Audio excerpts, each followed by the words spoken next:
On today's episode of Rednecks Read the Bible, we're going to be reading it from Luke chapter 21 and 22. All right, starting in chapter 21. As Jesus looked up, he saw the rich putting their gifts into the temple treasury. He also saw a poor widow put in 2 very small copper coins. "Truly, I tell you," he said, "this poor widow has put in more than all the others. All these people gave their gifts out of their wealth, but she, out of her poverty, put in all she had to live on." Some of his disciples were remarking about how the temple was adorned with beautiful stones and with gifts dedicated to God. But Jesus said, "As for what you see here, the time will come when not one stone will be left on another. Every one of them will be thrown down." "Teacher," they asked, "when will these things happen? And what will be the sign that they are about to take place?" He replied, "Watch out that you are not deceived, for many will come in my name, claiming I am he, and the time is near. Do not follow them. When you hear of wars and uprisings, do not be frightened. These things must happen first, but the end will not come right away." Then he said to them, "Nation will rise against nation, and kingdom against kingdom. There will be great earthquakes, famines, and pestilences in various places, and fearful events and great signs from heaven. But before all this, they will seize you and persecute you. They will hand you over to synagogues and put you in prison, and you will be brought before kings and governors, and all on account of my name. And so you will bear testimony to me. But make up your mind not to worry beforehand how you will defend yourselves. For I will give you words and wisdom that none of your adversaries will be able to resist or contradict. You will be betrayed even by parents, brothers and sisters, relatives and friends. They will put some of you to death. Everyone will hate you because of me. Not a hair of your head will perish. Stand firm, and you will win life. When you see Jerusalem being surrounded by armies, you will know that its desolation is near. Then let those who are in Judea flee to the mountains. Let those who are in the city get out, and let those in the country not enter the city. For this is the time of punishment in fulfillment of all that has been written. How dreadful it will be in those days for pregnant women and nursing mothers. There will be great distress in the land and wrath against this people. They will fall by the sword and will be taken as prisoners to all the people. Taken as prisoners to all the nations. Jerusalem will be trampled on by the Gentiles until the times of the Gentiles are fulfilled. There will be signs in the sun, moon, and stars. On the earth, nation will be in anguish and perplexity at the roaring and tossing of the sea.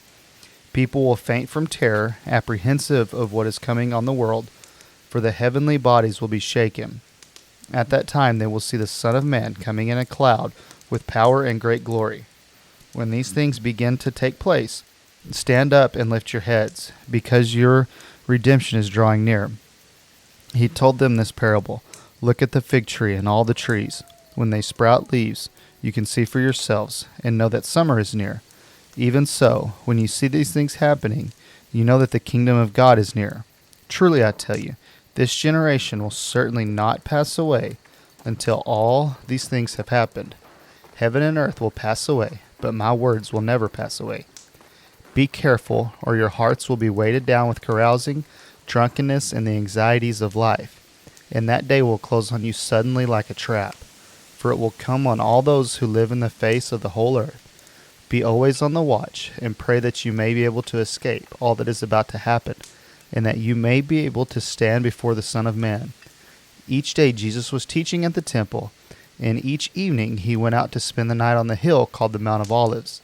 And all the people came early in the morning to hear him at the temple. Chapter 22. Now the festival of unleavened bread, called the Passover, was approaching, and the chief priests and the teachers of the law were looking for some way to get rid of Jesus, for they were afraid of the people. Then Satan entered Judas, called Iscariot, one of the 12. And Judas went to the chief priest and the officers of the temple guard and discussed with them how he might betray Jesus.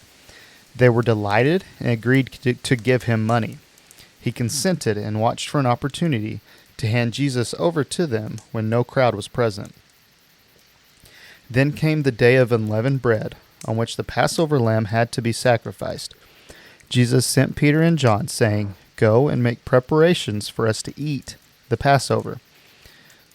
"Where do you want us to prepare for it?" they asked. He replied, "As you enter the city, a man carrying a jar of water will meet you. Follow him to the house that he enters, and say to the owner of the house, 'The teacher asks, where is the guest room, where I may eat the Passover with my disciples?' He will show you a large room upstairs, all furnished. Make preparations there." They left and found things just as Jesus had told them. So they prepared the Passover. When the hour came, Jesus and his apostles reclined at the table, and he said to them, "I have eagerly desired to eat this Passover with you before I suffer. For I tell you, I will not eat it again until it finds fulfillment in the kingdom of God." After taking the cup, he gave thanks and said, "Take this and divide it among you. For I tell you, I will not drink again from the fruit of the vine until the kingdom of God comes." And he took bread, gave thanks, and broke it, and gave it to them, saying, "This is my body given for you. Do this in remembrance of me." In the same way, after the supper, he took the cup, saying, "This cup is the new covenant in my blood, which is poured out for you. But the hand of him who is going to be betrayed me is with mine on the table. The Son of Man will go as it has been decreed. But woe to the man who betrays him." They began to question among themselves which of them it might be who would do this. A dispute also arose among them as to which of them was considered to be the greatest. Jesus said to them, "The kings of the Gentiles lord it over them, and those who exercise authority over them call themselves benefactors. But you are not to be like that. Instead, the greatest among you should be like the youngest, and the one who rules like the one who serves. For who is greater, the one who is at the table or the one who serves? It is not the one at the table who is at the table, but I am among you as one who serves. You are those who have stood by me in my trials, and I confer on you a kingdom, just as my Father conferred on me, so that you may eat and drink at my table in my kingdom and sit on thrones, judging the 12 tribes of Israel. Simon, Simon, Satan has asked to sift all of you as wheat, but I have prayed for you, Simon, that your faith may not fail, and when you have turned back, strengthen your brothers." But he replied, "Lord, I am ready to go with you to prison and to death." Jesus answered, "I tell you, Peter, before the rooster crows today, you will deny 3 times that you know me." Then Jesus asked them, "When I sent you without purse, bag, or sandals, did you lack anything?" "Nothing," they answered. He said to them, "But now, if you have a purse, take it, and also a bag. And if you don't have a sword, sell your cloak and buy one. It is written, and he was numbered with the transgressors. And I tell you that this must be fulfilled in me. Yes, what is written about me is reaching its fulfillment." The disciples said, "See, Lord, here are 2 swords." "That's enough," he replied. Jesus went out as usual to the Mount of Olives, and his disciples followed him. On reaching the place, he said to them, "Pray that you will not fall into temptation." He withdrew about a stone's throw beyond them, knelt down and prayed, "Father, if you are willing, take this cup from me. Yet not my will, but yours be done."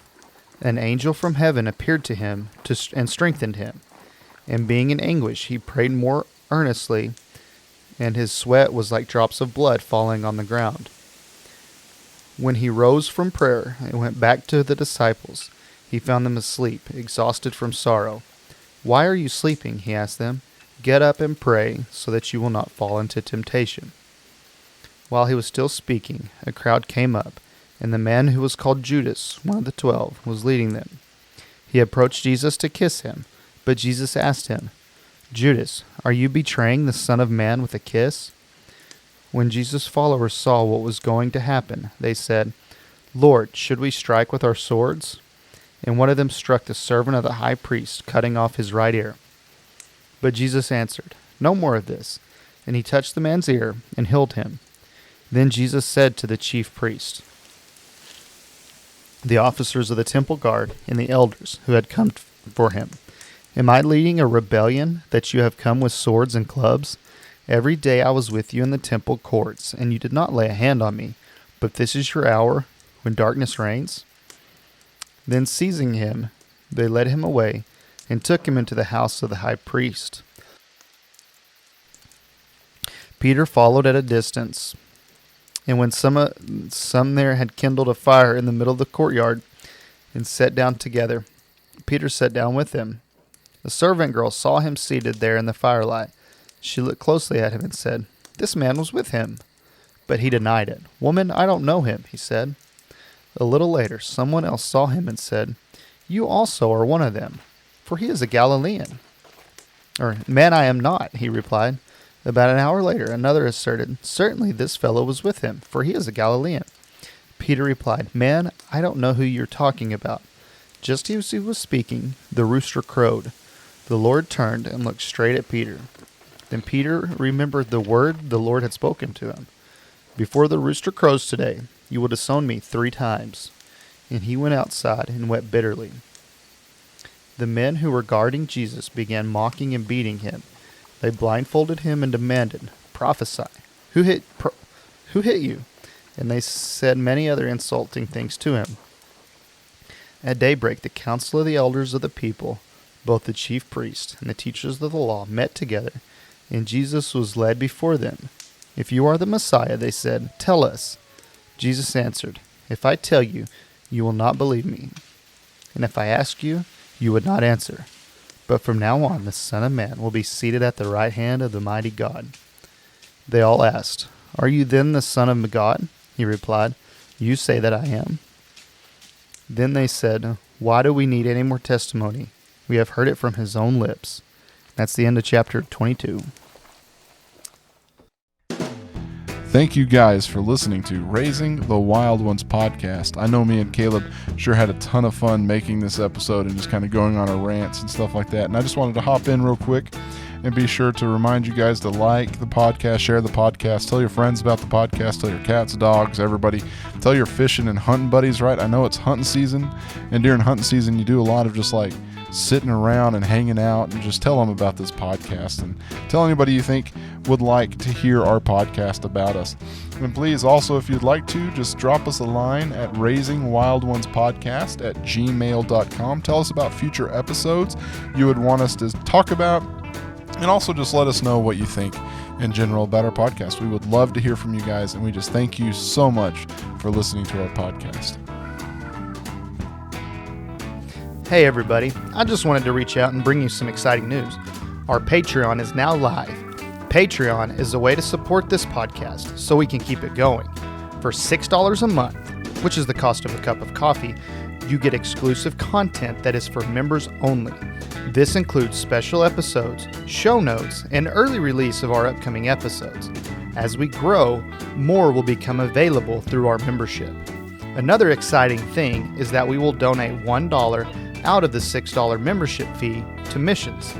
This money will go into the hands of missionaries on the ground doing the Lord's work. We are working on this and will hopefully have a podcast episode where we interview the missionary soon, so stay tuned for this. So go to patreon.com/Raising the Wild Ones podcast, or click on the link to our Patreon site in the show notes below.